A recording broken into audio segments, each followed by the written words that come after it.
ഇന്നത്തെ സാങ്കേതിക വിദ്യയിലുള്ള ഇലക്ട്രിക് കാറുകൾ നേരിടുന്ന ഏറ്റവും പ്രധാനപ്പെട്ട ഒരു പ്രശ്നം,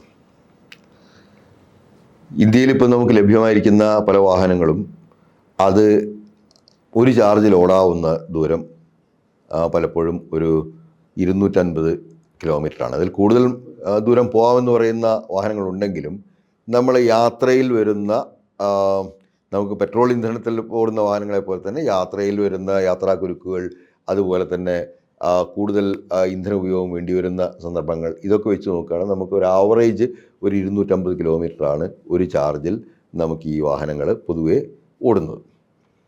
അപ്പോൾ അങ്ങനെ വരുമ്പോൾ നമ്മൾ 250 കിലോമീറ്റർ അല്ലെങ്കിൽ ഒരു 300 കിലോമീറ്റർ എന്നുള്ളൊരു ഫിഗർ വെച്ചോളൂ. അപ്പോൾ നമ്മൾ തിരുവനന്തപുരത്ത് നിന്ന് നമ്മൾ കാസർഗോഡേക്ക് പോകുന്ന ഒരാളാണെന്നുണ്ടെങ്കിൽ ഏകദേശം 600 കിലോമീറ്ററാണ് നമ്മൾ യാത്ര ചെയ്യുന്നത്. അപ്പോൾ സാധാരണഗതിയിൽ ഇന്നത്തെ നമ്മൾ ഉപയോഗിക്കുന്ന ഒരു പെട്രോളിയത്തിൽ ഓടുന്ന, പെട്രോളിലോ ഡീസലിലോ ഓടുന്ന ഒരു വാഹനത്തിലാണെന്നുണ്ടെങ്കിൽ നമുക്ക് ഒരു ഫുൾ ടാങ്ക് പെട്രോളോ ഡീസലോ അടിച്ചു കഴിഞ്ഞാൽ അതൊരു 450-500 കിലോമീറ്റർ വരെ ഓടും. ഒരു 42 ലിറ്റർ ടാങ്കിലടിക്കുന്ന ഡീസൽ കൊണ്ട് ചിലപ്പോൾ അത് ഒരു 500 കിലോമീറ്ററിനകത്ത് ഓടും. ഇനി അതിൽ കുറവാണ് ഓടുന്നതെങ്കിലും, ഒരു 300-350 കിലോമീറ്ററാണ് ഓടുന്നതെങ്കിലും നമുക്ക് ഏത് സ്ഥലത്തും, കേരളത്തിലെ ഏത് പ്രദേശത്താണെന്നുണ്ടെങ്കിലും നമുക്ക് ഒരു 5 കിലോമീറ്ററിനുള്ളിൽ ഈ പെട്രോൾ ബങ്കുകൾ ലഭ്യമാണ്. അവിടെ കയറി നമുക്ക് പെട്രോൾ അടിച്ച് ഇറങ്ങുന്നതിന് വേണ്ടി വരുന്ന സമയം ഒരു 10 മിനിറ്റാണ്. അപ്പോൾ നമുക്ക് ഇവിടെ നിന്ന് രാവിലെ നമ്മൾ കാസർഗോഡേക്ക് പുറപ്പെട്ട് കഴിഞ്ഞാൽ നമുക്ക് ഒരു 10 മണിക്കൂറാണ് യാത്രാ സമയമെങ്കിൽ നമ്മൾ ഇന്ധനം നിറക്കുന്നതിന് വേണ്ടി അതിനിടയിൽ ചിലവാക്കുന്ന സമയം വെറും 10-20 മിനിറ്റാണ്. ആ 10-20 മിനിറ്റ് നമുക്ക് ഇന്ധനം നിറച്ചിട്ട് നമുക്ക് ഈ ദൂരം സഞ്ചരിച്ച് പോകാൻ കഴിയും.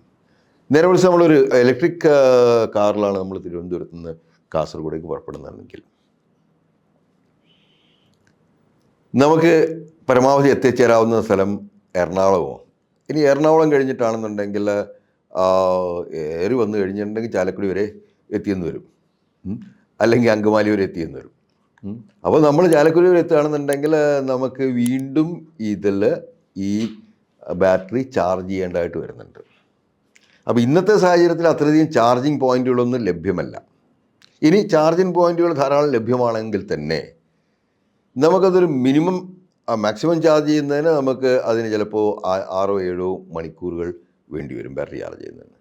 ഇല്ല, ഫാസ്റ്റ് ചാർജറൊക്കെയാണ് ഇപ്പോഴുള്ള പുതിയ ഫാസ്റ്റ് ചാർജറൊക്കെ ഉപയോഗിക്കുകയാണെങ്കിൽ ഒരു 2 മണിക്കൂറോ 3 മണിക്കൂറോ എങ്കിലും മിനിമം നമുക്ക് അതിനുവേണ്ടി ചിലവഴിക്കേണ്ടി വരും. അപ്പോൾ നമ്മൾ തിരുവനന്തപുരത്ത് നിന്ന് പുറപ്പെട്ട ഒരു ഇലക്ട്രിക് കാറിൽ പുറപ്പെടുന്ന നമ്മൾ ഏറ്റവും കൂടിയത് നമ്മളിപ്പോൾ ചാലക്കുടി എത്തിയെന്ന് വിചാരിക്കും. 250-300 കിലോമീറ്റർ ഓടിക്കഴിഞ്ഞാൽ ഇതിലെ ചാർജ് നഷ്ടപ്പെടും.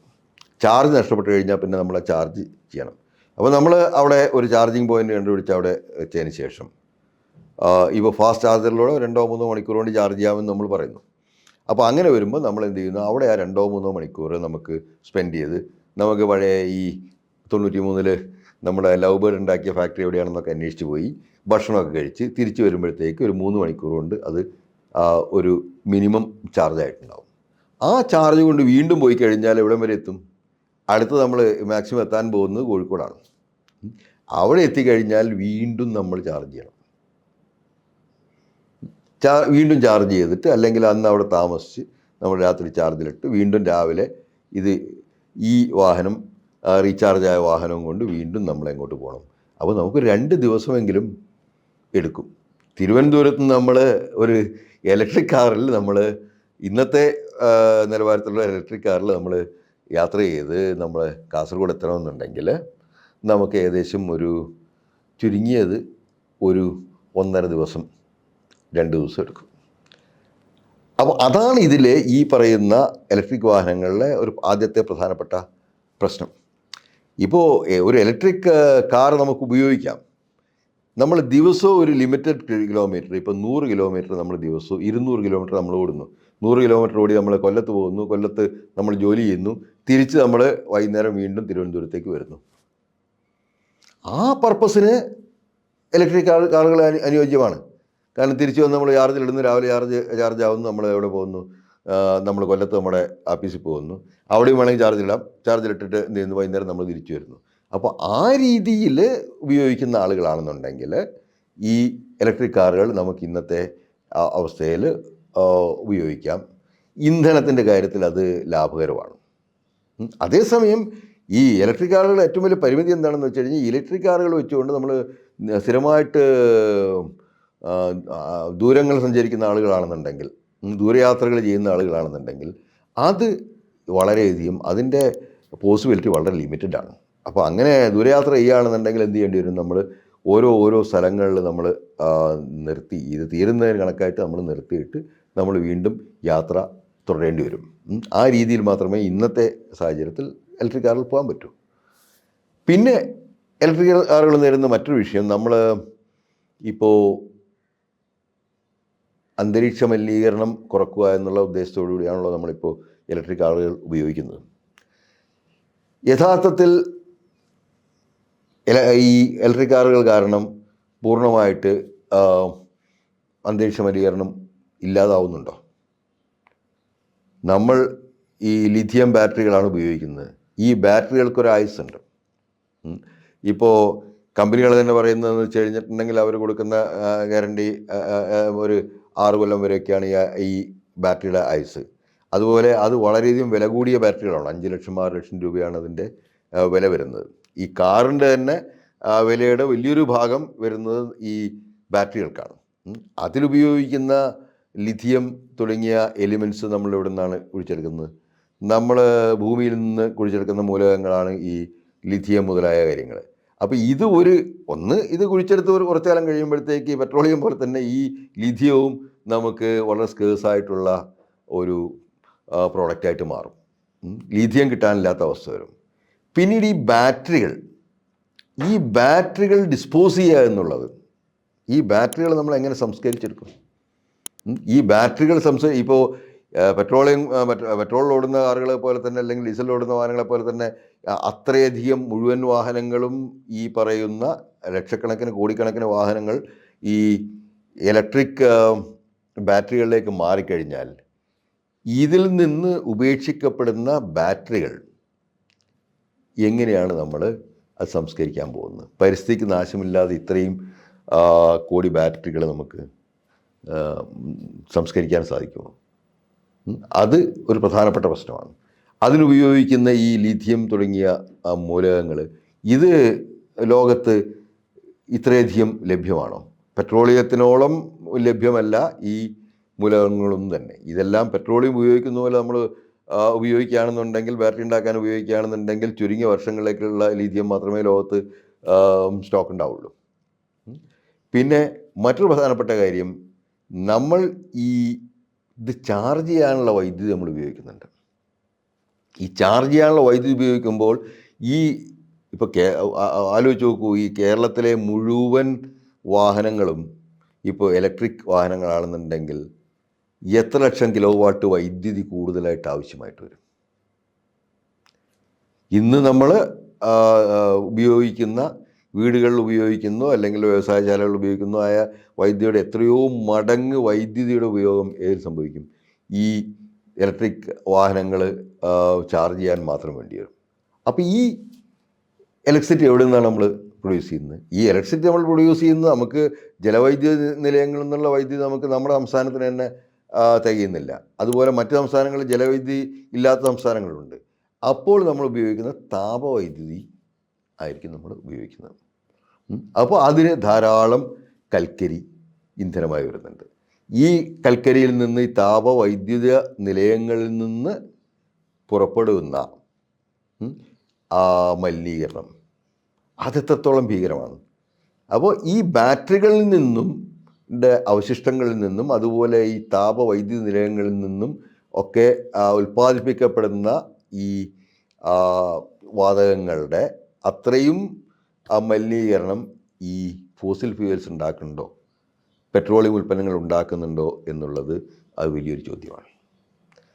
അത് അങ്ങനെ പരിശോധിക്കുകയാണെന്നുണ്ടെങ്കിൽ, ഇതിൻ്റെ മുഴുവനായിട്ടുള്ള കൃത്യമായ സ്റ്റാറ്റിസ്റ്റിക്സ് എടുത്ത് പരിശോധിക്കുകയാണെന്നുണ്ടെങ്കിൽ ഈ ഫോസിൽ ഫ്യൂവലുകൾ ഉണ്ടാക്കുന്നതിനേക്കാൾ കൂടുതൽ മലിനീകരണം ഈ ഭാവിയിൽ ഈ ഇലക്ട്രിക് വാഹനങ്ങൾ ഉണ്ടാക്കും എന്നുള്ളത് ഒരു സംശയവുമില്ല. കാരണം ഈ ബാറ്ററികൾ ഡിസ്പോസ് ചെയ്യുക എന്നുള്ള, ഉപയോഗശൂന്യമായ ബാറ്ററികൾ ഡിസ്പോസ് ചെയ്യുക എന്നുള്ളത് വലിയൊരു പ്രശ്നമായിട്ട് മാറും, വലിയൊരു പാരിസ്ഥിതിക പ്രശ്നമായി മാറും.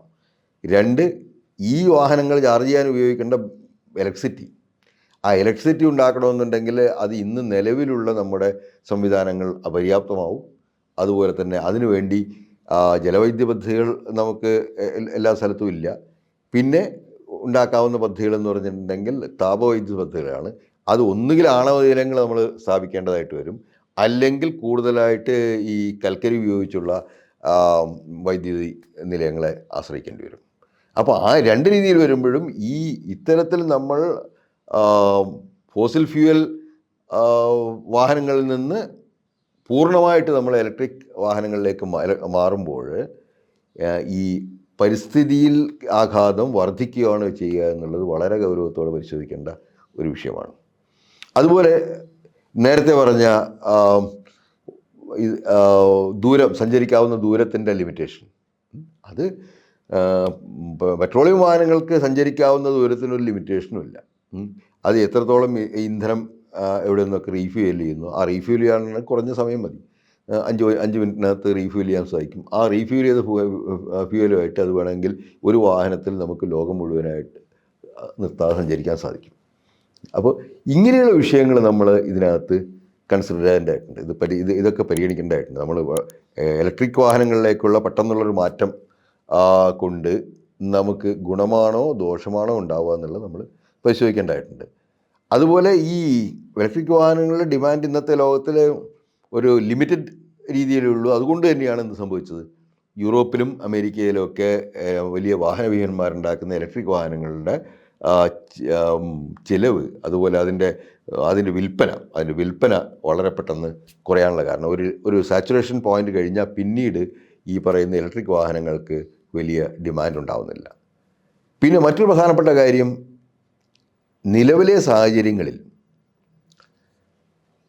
നമ്മൾ ഇന്ന് ഉപയോഗിക്കുന്ന പെട്രോൾ വാഹനങ്ങളോ അല്ലെങ്കിൽ നമ്മൾ പെട്രോളിയം വാഹനങ്ങൾ നോക്കുകയാണെന്നുണ്ടെങ്കിൽ അതിനുള്ള റീസെയിൽ വാല്യൂ ഈ ഇലക്ട്രിക് വാഹനങ്ങൾക്കില്ല. കാരണം ഇലക്ട്രിക് വാഹനങ്ങളെ സംബന്ധിച്ചിടത്തോളം അതിൻ്റെ ബാറ്ററിയുടെക്കാണ് ഏറ്റവും വലിയ, ഇപ്പോൾ ഒരു 10 ലക്ഷം രൂപയുടെ നമ്മളൊരു ഇലക്ട്രിക് വാഹനം വാങ്ങുന്ന സമയത്ത് അതിൽ 5 ലക്ഷം രൂപയോ അല്ല 6 ലക്ഷം രൂപയോ ഈ ബാറ്ററിയുടെ വിലയാണ്. ഇത് 6 വർഷം കഴിഞ്ഞ് ഈ ബാറ്ററി ഉപയോഗശൂന്യമാകുമ്പോൾ വീണ്ടും ഇതേ ഒരു 6 ലക്ഷം രൂപ കൊടുത്തിട്ട്, ഇന്നത്തെ നിലവാരത്തിൽ 6 ലക്ഷം രൂപ കൊടുത്തിട്ട് നമ്മളൊരു പുതിയ ബാറ്ററി വാങ്ങി വെക്കണം. നേരെ മറിച്ച് നമ്മളിപ്പോൾ ഒരു 15 വർഷം ഓടുന്ന ഒരു പെട്രോൾ വാഹനത്തിനും പോലും അതിൻ്റെ അറ്റകുറ്റപ്പണികൾക്കായി 6 ലക്ഷം രൂപ ചിലവാക്കേണ്ടതില്ല.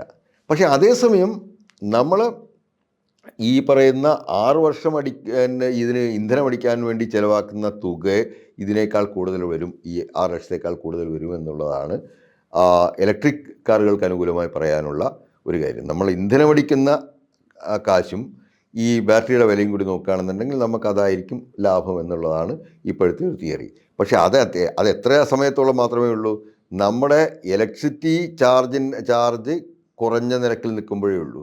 ഈ വാഹനങ്ങളുടെ പെരുപ്പം വരുമ്പോൾ അതനുസരിച്ചിട്ട് മുമ്പ് കാലത്ത് പെട്രോളിന് വളരെ വില കുറവായിരുന്നു, അതുപോലെ ഇലക്ട്രിക് വാഹനങ്ങൾ കൂടുമ്പോൾ ഈ ഇലക്ട്രിസിറ്റി അതിനുവേണ്ടി ഉപയോഗിക്കുന്ന ഇലക്ട്രിസിറ്റിയുടെ ചാർജും വർദ്ധിക്കും. അതിൻ്റെ ചാർജ് വർദ്ധിക്കുന്നതോടുകൂടി എന്ത് പറ്റും, ഈ പറയുന്ന ലാഭം ഇല്ലാതെയാവും. അപ്പോൾ ഇങ്ങനെയുള്ള വളരെയധികം ഫാക്ടറുകൾ നമ്മൾ ഈ പറയുന്ന പെട്രോൾ വാഹനങ്ങളാണോ അല്ല ഇലക്ട്രിക് വാഹനങ്ങളാണോ തിരഞ്ഞെടുക്കേണ്ടത് എന്നുള്ളതിൽ നമ്മൾ ശ്രദ്ധിക്കേണ്ടതായിട്ടുണ്ട്. അപ്പോൾ ഇതിൽ നമ്മുടെ പർപ്പസ് ഏതാണെന്ന് നോക്കിയിട്ട് മാത്രമേ നമുക്ക് ഈ വാഹനങ്ങൾ, ഇപ്പം വളരെ ചുരുക്കി പറഞ്ഞു കഴിഞ്ഞാൽ നമ്മുടെ പർപ്പസ് എന്താണെന്ന് നോക്കിയിട്ട് മാത്രമേ നമുക്ക് ഇത്തരം വാഹനങ്ങൾ തിരഞ്ഞെടുക്കാൻ സാധിക്കുകയുള്ളൂ. തിരുവനന്തപുരത്ത് നിന്ന് ഒരു ഏജൻസി ഡിസ്ട്രിബ്യൂട്ട് ചെയ്യാനുള്ള സാധനങ്ങളും കയറ്റിക്കൊണ്ട് നേരെ കാസർഗോഡേക്ക് പോകുന്ന ഒരു വാഹനത്തിന് യാതൊരു കാരണവശാലും ഈ പറയുന്ന ഇലക്ട്രിക് എഞ്ചിനുള്ള വാഹനങ്ങൾ സ്യൂട്ടാവില്ല. കാരണം ഈ വണ്ടി ഇവിടെ നിന്ന് പുറപ്പെട്ട് ഇന്ന് രാത്രി കാസർഗോഡ് എത്തി നാളെ അവിടെ നിന്ന് തിരിച്ച് ഇങ്ങോട്ട് വരേണ്ടതാണ്. ആ പരിപാടി ഇതിൽ നടക്കില്ല. നേരെ മറിച്ച് നമുക്ക് ലിമിറ്റഡ് യാത്ര മാത്രമുള്ള ഇതാണെന്നുണ്ടെങ്കിൽ ഇലക്ട്രിക് വാഹനങ്ങൾ സഫിഷ്യൻ്റ് ആവും. അപ്പോഴും ഈ മറ്റു കാര്യങ്ങൾ നമുക്ക് പരിഗണിക്കേണ്ടതായിട്ട് വരും.